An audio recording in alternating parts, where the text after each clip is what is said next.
სიგნიფიკაცია რა ხდება ახლა თქვენს ურთიერთობაში, ვისიც უნდა იყოს გაშლა. რა ხდება თქვენს ურთიერთობაში, ნახოთ?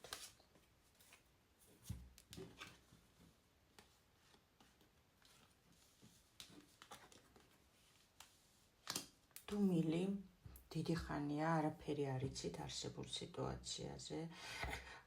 ცდილობთ რომ აი ეს ცეცხლი რაც თქვენში დაინთო, მოდი ასე ვთქვათ, ამ ურთიერთობის დროს აი ის ემოციური აფეთქება ჩააქროთ ამ ახლანდელ თქვენს ემოციებში. გინდათ რომ აი ამ გაუგებარი ცეცხლისგან, ამ გაუგებარი ემოციებისგან, რომელიც შეიძლება სულს გიწვავთ, გამოხვიდეთ და გამონთავისუფლდეთ.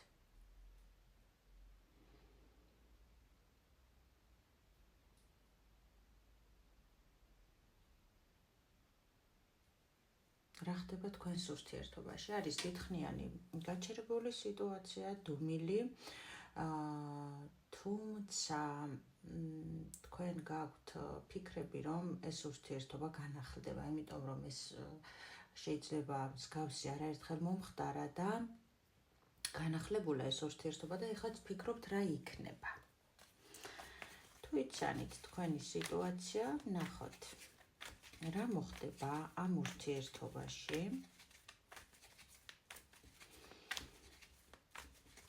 მომავალი ერთი თვის მანძილზე.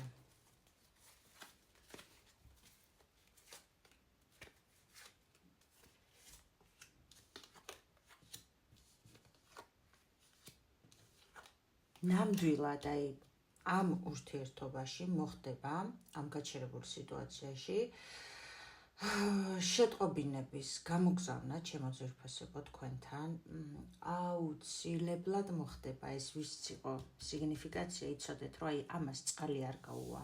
აუცილებლად მოხდება ამ ურთიერთობაში კომუნიკაციის აღდგენა და როგორ განვითარდება ეს ურთიერთობა?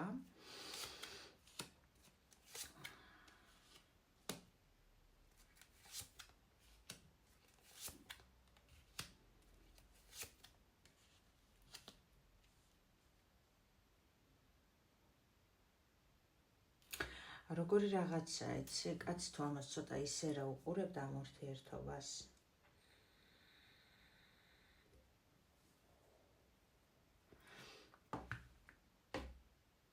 და არ იმჩნევდა დაუშვათ იმას, რომ გადაწყვეტილებას ვერ იღებდა ეს მამაკაცი.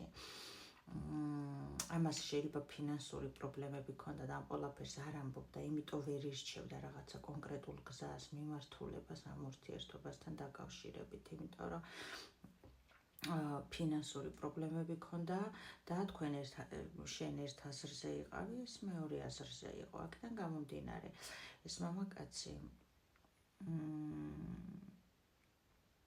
გაუსაძლის პირობებში იყო ამ ყველაფრის გამო. იცით როგორ არის გოგონებო, კაცისთვის ფინანსური მხარე იმდენადვე მნიშვნელოვანია, რამდენადაც ქალებისთვის, ჩვენთვის სიყვარულის ქონა ან არ ქონა მამაკაცთან ურთიერთობაში. აი ჩათვალეთ რომ ამათვის, იმიტომ რომ ამათი ფსიქოლოგია სხვანაირად არის მოწყობილი, იმიტომ რომ ეს არის მამაკაცი და ქალი არის, ასე ვთქვათ, დედაკაცი, ხო?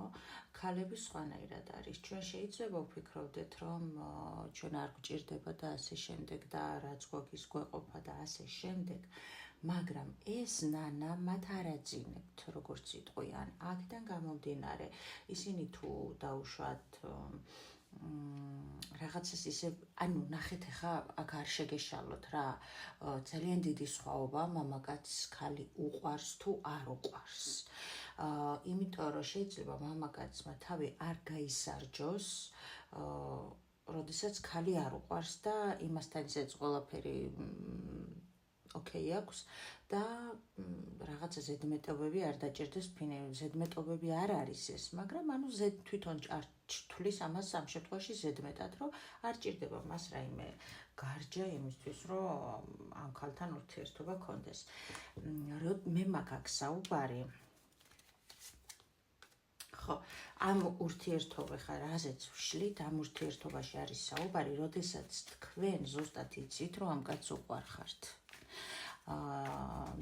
ნათქვამი აქ ამ ადამიანს თქვენთვის, რომ უყვარხართ, უბრალოდ თავის სიტყვების შესაბამისად ვერ იქცეო და აი ეს არის მათთვის ეს გაშლა.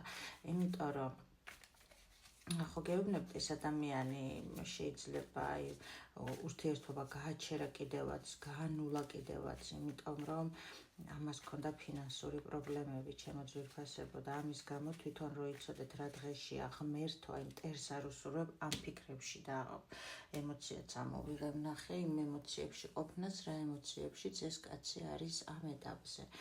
და ეს ყველაფერი ხდებოდა ფინანსური კრიზისის გამო. მაგენი არ არიან ქალები, რომ მოვიდნენ და თავი შეგასაწყლონ და გითხრან, რომ აი არ მქონდა და ესე და ისე. ნუ ახლა მე მაქვს ნორმალურ ჩამოყალიბებულ მამაკაცებზე საუბარი და არა იმ პაცანებზე, რომ იტყვიან ახლა ხო ხდებით. იმიტომ რომ ნორმალური მამაკაცი ხა ხმალების მეფეთ არის ეს წარმოდგენილი, თავმოყარე, ასე ვთქვათ, ზომიერი და რო იცის ამ ცხოვრების ავალ-ჩავალი რო იტყვიან, მაგისთვის ნამდვილად თავმოყარეობის საკითხია ის, რომ ქალთან მივიდეს და უთხრას, რომ იცი რა, მე რაღაცა გადაწყვეტილებას იმიტომ ვერ ვიღებ, რომ მე არა მაქვს ფული.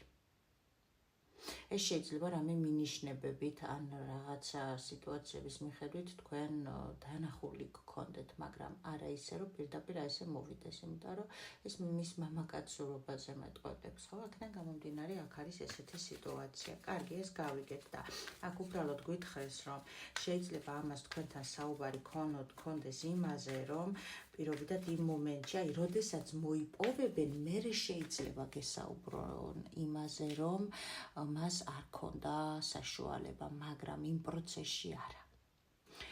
აქ შეიძლება გესაუბროთ ეს მამაკაცი იმაზე, რომ რაღაცა იმიტომ მოხდა და ასე ვთქვათ, იმიტომ იქცეო და ასე, რომ მაგას იმ მომენტში არ ქონდა საშუალება. კი. ეხლა აქვს რაღაცა სამუშაოც, რაღაცა თავის ცხოვრებისეული სამუშაოს კუთხით გეგმაც ამ ადამიანს და უკვე იცის რა უნდა გააკეთოს ცხოვრებაში. უბრალოდ ეხლა ეს ადამიანი ფიქრობს იმას, რომ მე არ ვიცი ეს გოგო წავიდა, დარჩა, ვუნდი ვარ, არ ვუნდი, რომ აქ შეიძლება ერთწლიანი პაუზაც არის, მე არ გამოვრიცხავ. ვუნდი ვარ, არ ვუნდი ვარ, ეხლა ამ ფიქრებში ამ ურთიერთობის განახლებასთან დაკავშირებით და როგორ გინდა შენ ამ ქალთან ურთიერთობის გაგრძელება, ეს ვფიქრობს ახალი ხო არ ყავსო. როგორც იყო, ისე აღარ უნდა. აი ადრე როგორც იყო და დაუშვათ ვერ მოქმედებდა ეს ადამიანი, თქვენ შეიძლება ბევრი გაქვთ გაკეთებული ამ ურთიერთობაში და თვითონ აი მარტო აღარ უნდა ყოველ შემთხვევაში, აი მარტო რო იყოთ, ესე აღარ უნდა. უნდა რომ დასრულდეს მანძილით და ის სიტუაციაც, რაც დიდი ხნის განმავლობაში კრუგზე ტრიალებს და ფიქრობს ამ ყველაფერზე.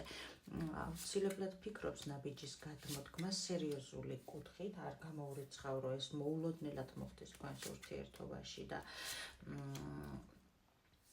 თქვენ შეიძლება სწორედ ეს გაბრაზებდათ, რომ აქ ეს ადამიანი ამ ურთიერთობას ფიქრობდით, რომ უფრო ღლიცინით უყურებდა ვიდრე სერიოზულად, მაგრამ მიზეზი ზემოთ ვახსენე, აქ რა იყო. რეალურად უყვარს თუ არა ამ მამაკაცს ეს ქალბატონი, მოდი ვნახოთ, როგორც თავის დედოფალი. კი, რა თქმა უნდა, კი. არის ნამდვილად სიყვარული, იმიტომ რომ უთქვენობა იმდენად მძიმეა ამ ადამიანისთვის, შეიძლება ამან არც იცოდა, რომ ესეთი რთული იქნებოდა თქვენს გარეშე ყოფნა და ამ გაჩერებულ სიტუაციაში მიხვდა, რომ თქვენთან ერთად ცხოვრება სურს. კი. იმიტომ რომ აქ ძალიან ძვირფასი ხართ, მიწიერ დონეზე ამ ადამიანისთვის, აი ძვირფასი ადამიანი ხართ. აი ესეთი იყო დღევანდელი გაშლა. მე კი გისურვებთ სიყვარულს, სიხარულს, ულებედნიერებას თითოეულ თქვენთაგანს და ყველაფერს მხოლოდ და მხოლოდ საუკეთესოს, როგორც ყოველთვის. თუ იყო თქვენი გაშლა, მე ამას გავიგებ თქვენი კომენტარებიდან და ენერგო მიმოცვლის სახით, ვისიც იყო გაშლა და ლაიქეთ ვიდეო, რომ მოხდეს სამყაროსა და თქვენ შორის ენერგო დაბალანსება, ჩემო ძვირფასებო, ბედნიერად მომავალ შეხვედრამდე.